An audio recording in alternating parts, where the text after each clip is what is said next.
咁23題同樣有兩個三角形重疊埋一齊啦。咁我哋要證明呢，就係黃色呢一個三角形係會全等於藍色呢個三角形。咁已知呢，就有一對角係相等嘅，咁另外有一對邊相等啦。咁而中間呢一個 angle A 呢係公共角嚟嘅。等我哋試下去證明佢啊。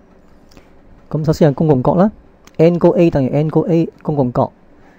咁跟住呢，有一對邊相等，咁所以 AE 呢等於 AD 嘅，已知。第三個呢，就呢隻角等於另一隻角，所以 angle AEB 等於 angle ADC 都係已知啦。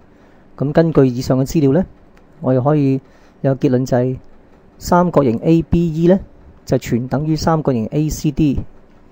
咁個原因就係 ASA angle side angle。